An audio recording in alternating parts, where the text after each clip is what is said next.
Tirer une leçon des municipales, c'est ce que promet François Hollande après la gifle reçue par les socialistes dimanche, selon l'expression d'Harlem Désir.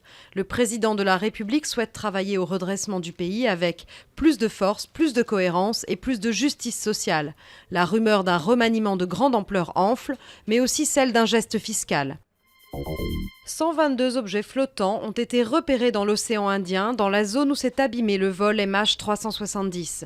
Ce sont des images d'un satellite d'Airbus qui montre ces objets sans que l'on sache avec certitude s'il s'agit des débris du Boeing 777.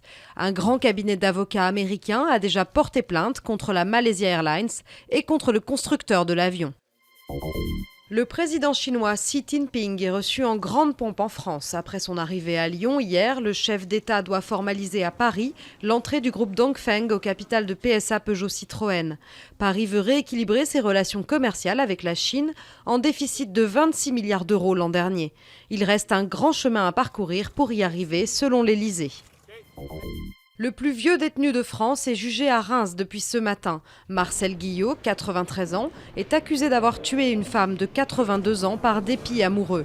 Confondu par l'ADN de traces de sang retrouvées sur sa montre, le vieil homme avait reconnu une partie des faits. Il avait expliqué avoir été humilié par son ami, pour qui il avouait un certain béguin.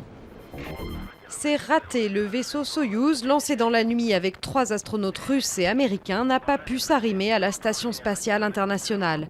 Le problème pourrait venir de la position du vaisseau, qui devrait être placé sur une nouvelle trajectoire. Dernière tentative jeudi.